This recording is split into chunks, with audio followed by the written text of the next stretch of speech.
Surprise, motherfucker! It's Venger Satanis! Out here walking the family dogs. Two of the three, and the third's in daycare. Anyway, okay, let's just get into it. Because I got some stuff to talk about. So I was watching Eric 10 Cars videos from 10 Cars Tavern. He's been put out some amazing videos. Really great topics and really informative and insightful once you start diving into those topics. And one of his last few videos was about gaming incentives, specifically XP for treasure, which is a fascinating topic all on its own. I made a comment that if a player or players take actions in a session or campaign that go contrary to in-game incentives, then that's a truer form of role-playing. Then that means you've definitely entered a level of immersion that's bigger and better and brighter than the average. Because now they're not just basing what they're doing on how it benefits them in the game, but they're acting because they are immersed in that character and they're aligning themselves with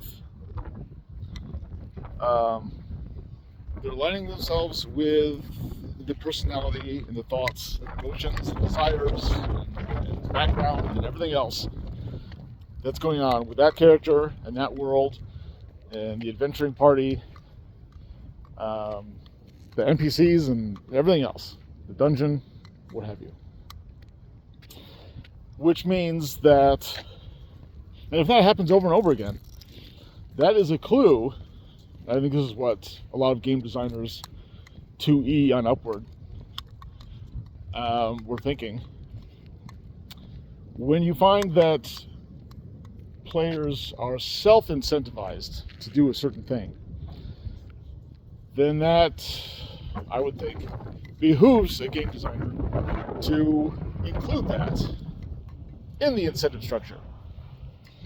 So if everybody is more focused on, say, killing the bad guys, or the example I used on 10 Cars comment, killing orcs in vengeance for something that they did in the past, you should update the rules to accommodate those attitudes, those actions. That should be part of your incentive structure. Which leads me to something else, and that is the way I've been doing experience points and leveling. I basically took what I can only suggest is the easy way out.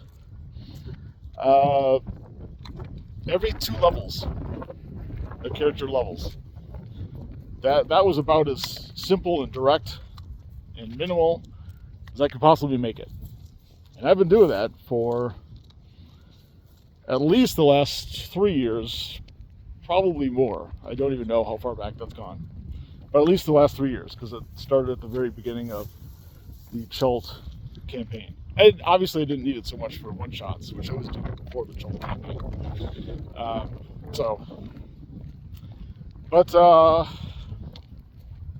But yeah, one of Eric's videos, I don't know if it was that one or another one or a combination, probably a combination.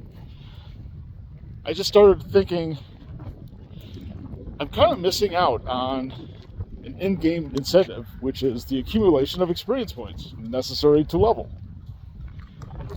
And so I created a document. It's about 3 pages now. I don't think it's going to get any more because I don't want it too convoluted. I just want to kind of explain what's going on. It's It's like a per session quadrant system.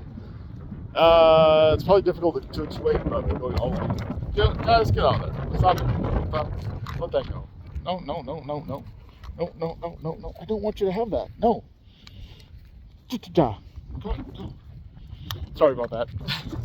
They found some trash. Now that all the snow's melted, there's just a bunch of random trash on people's lawns, and dogs like to bite it and carry it around. Okay, where was I? Okay, so basically, there are 4 different categories in which to earn an experience point. 1 point per category. It's a total of 4.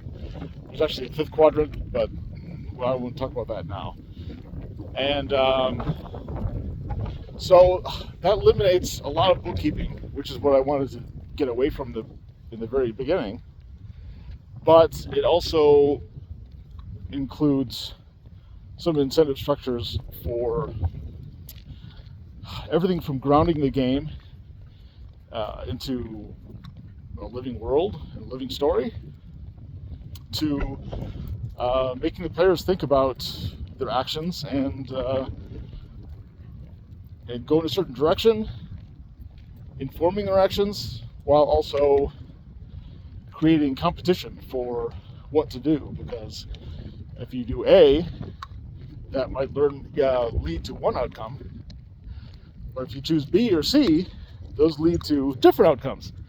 And one of those outcomes is gaining enough experience points to reach the next level. So I think that's going to create a more interesting dynamic. I think it's going to give players more stuff to riff off of and to motivate them to go adventuring and do different things on their adventures. That's the hope anyway. If anybody wants, I'm not going to release this anytime soon. I might include it in the softcover version of the pulp-drenched Cities of Chult book that I'm going to put out somewhere around June, scheduled for June. So I might do that. I might, but yeah, I'm not going to make it like a separate release because it's just really some house rules for experience points that I'm going to try to utilize and see if it works or not. However, if you're still watching, like, subscribe, share the video, please.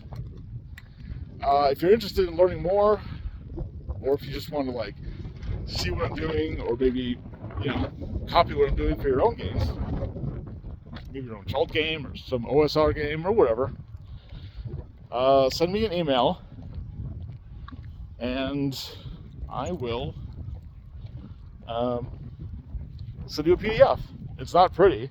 It's just a Word document that I saved as a PDF, and then I will just send you that.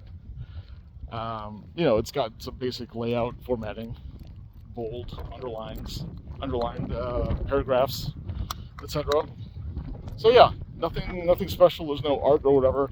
It's just a simple document that I'm going to use. I'm going to send to my players, and so everybody can get up to speed on what I want the experience and leveling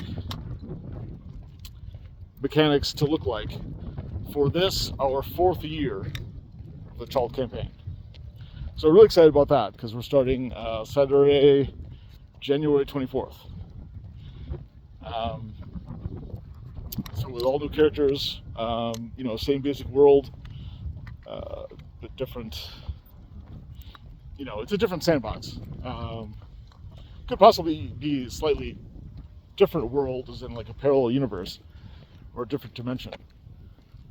But it's still Chult, and we're still using Advanced Crimson Dragon Slayer because nobody has said it otherwise that they want to jump ship from that, and that's just easy and comfortable for me to handle, and I still love it. So yeah, email me venger.satanis@yahoo.com. That's how to get a hold of me. That's how to email me. So yeah, if you want it, just put in the subject line XP, and I will send you along that PDF. If you didn't know about it, I also recently released 2 new PDFs on drive-through. One of them is just called Thrum. It is a, god damn it, dude, 16-page, I'm all tied up, 16-page PDF that, among other things, includes a D8 vibe check. Okay, not that same piece of trash. We'll give that a wide berth.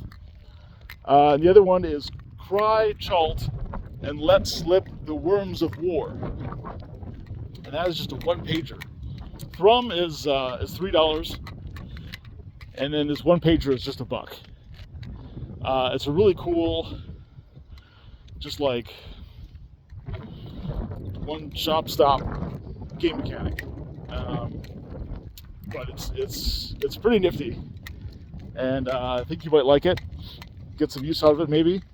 I'm going to try it out with our new campaign that's coming up, and yeah, I'm super excited to give that stuff a try, and I think it's going to further innovate the OSR, possibly, or just the TTRPG hobby in general. Anyway, that's the hope. Sounds good. Catch you on the flip side. Remember to like, share, subscribe, and comments, all the good things.